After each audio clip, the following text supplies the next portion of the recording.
Hello all. As you can see, the slide design significantly improved from last video, as I got a slide school template this time.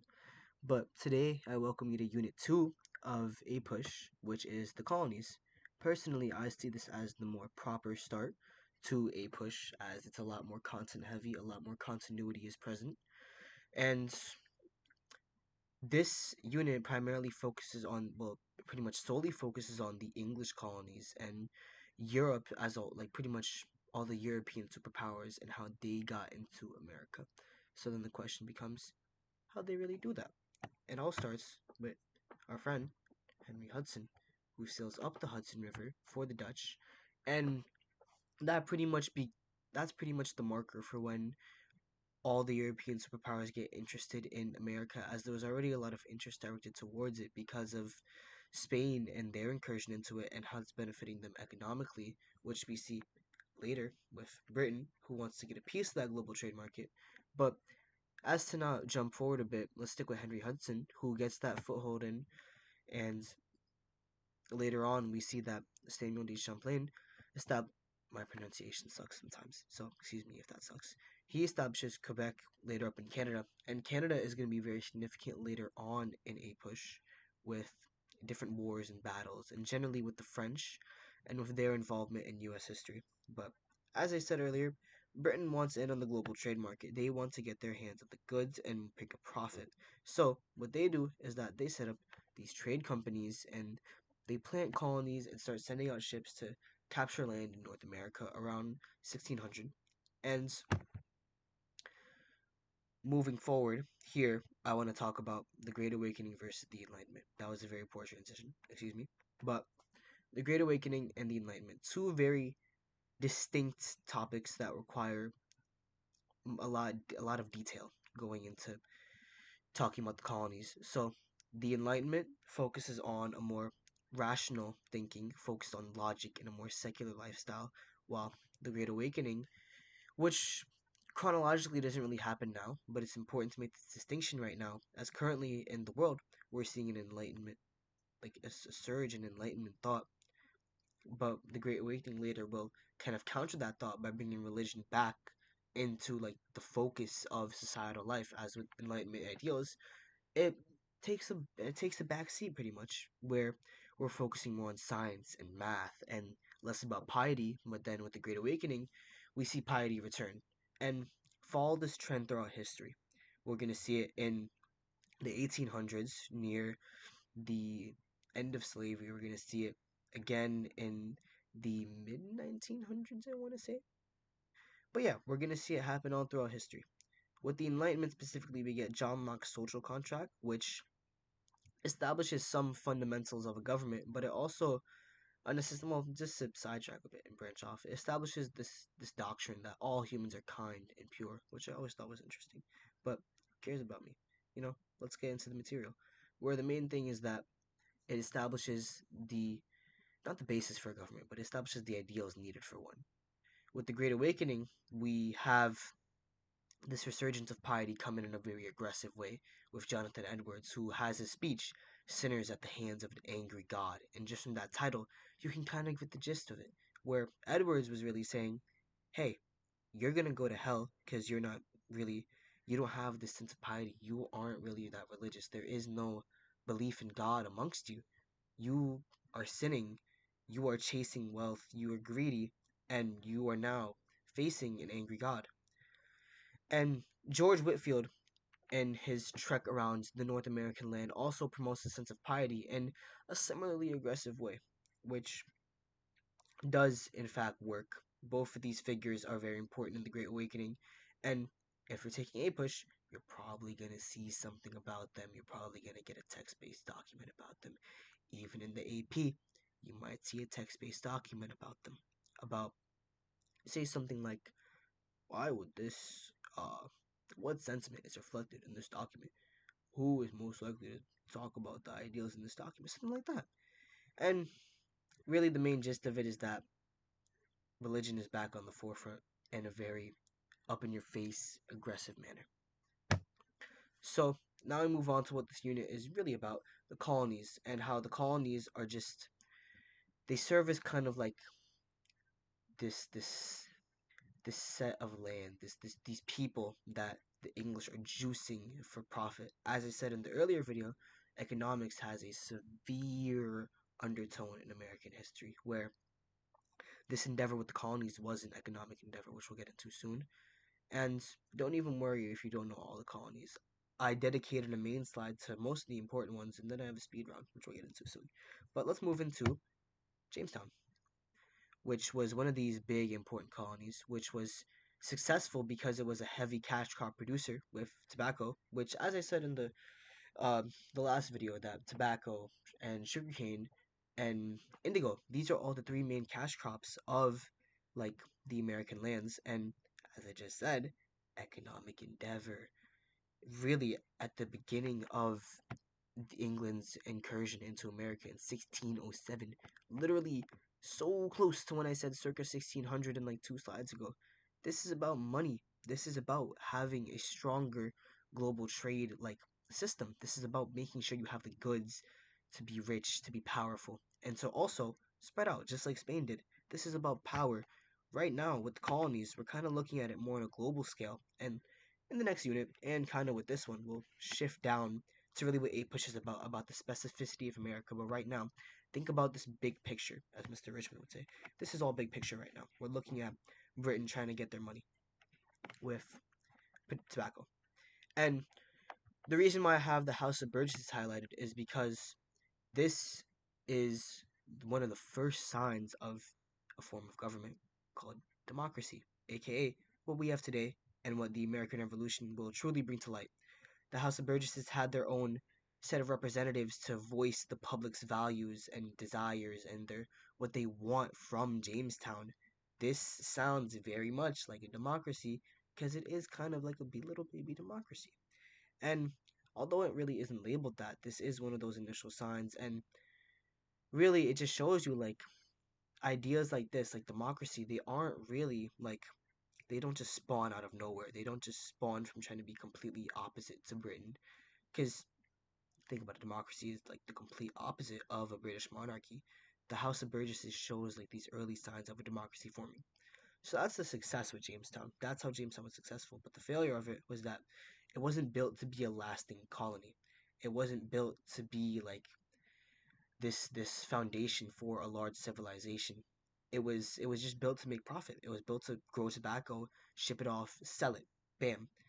And another issue with Jamestown is that it was swarmed by Native Americans all around. If you're in Minnesota, you're gonna have this document probably that shows off that shows off Jamestown is just surrounded by Native Americans. That leads to issues as think about it. Native Americans aren't really happy with the first set of intruders onto their land with the Spanish, as they brought disease, they subjugated them, and even with the English, although they're less reliant on these Native American slaves, they're still bringing in some. Like they may be more reliant on African American slaves, but Native American slaves are still present in the like English regions of America. Plymouth, Massachusetts, 1620. So, hold on, let me take a sip of water. Talking about. Excuse me. So, there's two things to Plymouth that really make it stand out. The first of which is the religious side of things, where again, big picture, AP Road. What's going on right now? A bit earlier than this time period, the Protestant Reformation. There's a lot of issues going on with the church, and that's where we get Puritans, who are these radical Protestants who want the church to change. They don't want the church to be this kind of like they don't want the church like they want the excuse me they want the church to become this more pietous institute, as during this time period they're more focused on money. I forgot the official terms for it. It's been a while since I've done world, obviously, as I'm a rising senior. But like they want to radicalize the church, they want to purify it. And they often recruit Protestants and separatists. Separatists. What's in the word separatist? Separate. Separatists want to separate the church and the state, which I believe was another aspect that Protestants wanted. It's been a while. Give me a break. But yes, separatists did want that. They kind of did co-align with their ideals and beliefs. But the main thing about Puritans is that the Puritans who are immigrating into America are called the Pilgrims. Whoa, the Pilgrims. We know those people. And they base their beliefs again off of these Protestant ideals, but also just to give an example, like a specific example that you can use in a writing that will make sure you're like the person who's reading your writing knows you know your stuff is John Calvin's doctrine of predestination, which is a great example that states that life is predestined and we're bound into this predestined lifestyle. And that was something that Puritans often preached. This has a lot less to do with the big picture. This is mainly just an example that you can use to discuss Puritans and religious beliefs at the time. But yeah, that's the religious side of things. That's just your context to pilgrims coming into Plymouth. And the significance of Plymouth really is that, well, first off, it set up this economically viable bay colony. Bay colonies are important because think about it. This is a transatlantic empire. We're going across ocean to ocean. It's very important to have these accessible waterways. But we also set up the Mayflower Compact, which again, another sign similar to the House of Burgesses, is a sign of self-governance, where the pilgrims are like, we will remain loyal to England, but we will also set up our own government as to make sure we are not messed up, to make sure that we are not like unstable, that we will continue to serve the mother country in a stable and controlled manner. That's Plymouth, Massachusetts. Oh, skipped one. Okay. This is the colony speedrun that I was talking about, where a lot of these, they don't really matter, let's be honest. But it's still worth noting. Pennsylvania, founded by William Penn, served as a religious refuge for these rowdy folks, as they were described in the Alan Brinkley book. These rowdy, like loud, obnoxious people called the Quakers, where William Penn, I believe, was paid a sum of money and this landmass to house the Quakers. And yeah, that's how Pennsylvania started. But the Quakers were also an early example of feminism, as the Quakers really did believe in gender equality during this time, something very rare, obviously, considering how the women's rights movement didn't really start up a couple until like a while now. The middle colonies consisted of New York, New Jersey, Delaware, and Pennsylvania. These pretty much you can classify in your head as like New England's real, like these are as close to New England as you're gonna get in design, in sentiment, and in purpose, because they were made for trade. They were made for the money. They were made to help the British monarchy. From Maryland, we have George Calvert, who founded it, and his followers, the Calverts. And in Maryland, we have a little case going on with the Protestants and the Catholics, who are both residing inside of Maryland. Yet there's going to be conflict between the two because one wants to completely reshape the church, and one is like they are like all for the current church. So then this leads into the act of toleration, where George Calvert is like, hey, you guys got to tolerate each other now, or it's gonna get messy, and you got to go. So that's the case in Maryland right now. Doesn't really have a lot of large impact, at least for now, but it's worth noting just to know. Rhode Island, founded by Roger Williams, mainly just similar to Pennsylvania in these sort of semi-radical ideas that Rhode Island was completely like religiously tolerant, where they accepted like people from Baptist to Jewish people, like they accepted people from a lot of different religious backgrounds, which was very rare during this time. We have Connecticut, founded by Thomas Hooker, and I underline the fundamental orders of Connecticut because again, it's a sign of early self-governance among states. Well, quote unquote states, as these are really the colonies. But pretty much just another representative body and a government for the people of Connecticut so that they're not, like unstable. Georgia, founded by James Oglethorpe, which I believe is the funniest last name ever. But the whole purpose of getting the Georgia colony was to serve as this buffer between the colonies and Spain. Because remember, the Spaniards are pretty much all concentrating in Florida. Excuse me. They're all pretty much concentrating in Florida. And then pretty much this, like if Georgia wasn't taken, then the Spanish have a whole sect of land that they can use to like set up and possibly invade England. So we have Georgia set up in order to serve as like this like border, this bracer against the Spaniards so that they don't protrude into the English territories. I've been talking this whole video long about how like this is whole an economic endeavor. And we see it with these four different things. The first thing we'll talk about is the Navigation Acts, or really there's three. Um, they all pretty much set up the same thing that the colonies can trade only with Britain. who is the mother country, and they can only trade with them. And when the colonies trade with Britain, they're gonna experience high tariffs, so they're pretty much just gonna be juiced for their money. And if they tried to trade with a different country, say they traded with the Spaniards or the Dutch, there are British ships made to ensure that if they do so, they are going to get shot up and repercussions will follow. So, as you can see here, like we're seeing these strict economic laws pretty much be enforced onto the colonies to ensure that money is being juiced out of them. And the system of mercantilism imposed onto the colonies only supports this, it where every single like economic endeavor is focused on this idea of exports over imports.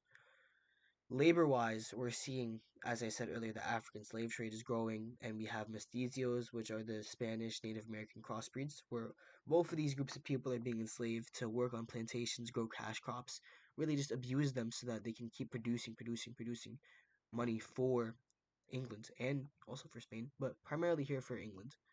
Then we have charter companies, which I mushed into this messy amalgam of an acronym where each letter is for a charter company. G is for the Guinea Company, E is for the East India Company, B is for the Barbary Company, L is for the Levant Company, and M is for the Muscovy Company, all of which were established between the years of 1550 and 1600. So, although they're really old, they're still present here, and their main goal is just to manufacture goods. Their main goal is just to take all the resources gathered from the Americas and make it into something useful that can be sold in England. Triangular trade. So this is how money really was just circulated, how money was made. So we have the three main people involved in triangular trade: America, Britain, and Africa. So the Americas are the ones who produce the goods, and they have their workers, their laborers, their slaves. They're all farming away on the plantations, producing these cash crops, which then get shipped off to Britain, who makes a profit off of these goods, manufactures it, makes their money. Boom shakalaka. Then they go to Africa. In Africa, the British, they discuss their terms in order to get African slaves so that they can ship them off to America. So, say Britain offers them heaps tons of gold plus food in exchange for so and so amount of slaves, who then embark on the grueling Middle Passage, which I'll get into detail in a bit. But they embark on the Middle Passage to arrive in America, where they produce cash crops, shift to Britain, the cycle repeats. That's how the money is made with the triangular trade. It was abused, and with the Middle Passage specifically, it was very inhumane. The Middle Passage was cramped. It was unsanitary. It was disgusting, really. Hundreds of people cramped shoulder to shoulder, not having enough space to get a breath in without being in discomfort, not being able to urinate without any decency, any space. It was very disgusting conditions, and really, this is one of the very first primary examples of inhumanities dealt towards African Americans. We see it with slavery, we see it with the Middle Passage. So, with all this I just discussed, it seems to be very aggravating to the colonists because they're experiencing heavy tariffs, they're eating juice for their money. They can't trade with whoever they want to trade with. They have to trade with Britain, and they have to ship off loads of exports. This is going to make the colonists very, very mad, which we will get into in the next unit with the lead up, the build up to the American Revolution. And the last thing we want to discuss here is Bacon's Rebellion. Why did this happen? So, this happened in Virginia with William Berkeley. So, William Berkeley was very lenient with the Native Americans who often like to attack the Virginians present, and he let them get away with it. He let them get away with a lot of things. And the other reason that it happened is because of high taxes on goods and also just generally the economic issues like the dropping prices of tobacco and a desire for land.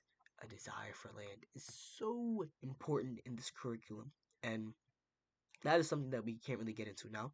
Something we will get into in the next unit. Trust me, APUSH gets a lot better following this unit. But both of these main issues go into what happens with Bacon's Rebellion, where Nathaniel Bacon, this farmer, goes up, gathers this whole protesting army to go fight against William Berkeley. They're going to protest, they're going to go fight and kill him. And although the protests the process isn't as violent, like killing William Berkeley, but a lot of Native American blood is spilled, which leads to their own issues with Native Americans. But it also results in Virginia's border lines being redrawn. So that does mean that it was effective. William Berkeley did hear out their pleas and he did respond accordingly. He wasn't as lenient anymore. But the question becomes, why is this so important? It's just some revolt, like revolts happen all the time. But why do they happen? Because the issues of the public aren't properly addressed. That is because Bacon's Rebellion is so important, as it shows a need for, that is not censored, it shows a need for a proper representative state government. The issues that all the people in that protest with Bacon had weren't properly voiced. They weren't addressed to the governor, William Berkeley. So he couldn't really address them. He couldn't really hear any of these issues until it became very extreme. It's a miracle that Berkeley didn't die, because this protest was very violent, just from what you read in the book, which you'll see. But Bacon's Rebellion shows the faults in the colony system, how the colonies don't really have their own government that they need to be stable. Some do, like the House of Burgesses, and like what was the fundamentals of Connecticut, stuff like that. Like those are present, but they aren't proper. They don't like they aren't as official and legislative as they need to be in order to really maintain the longevity present within the colonies and within any strong body of society. Here we finish off. We're all done with the second unit of APUSH, which is the colonies. Next unit will go into the lead up to the American Revolution. It's gonna be a long video, long video, but we prepared, very detail intensive. I'll try and get them already. We'll see, but I'll see you then. Have a good day, good night, whenever you're watching this. See you.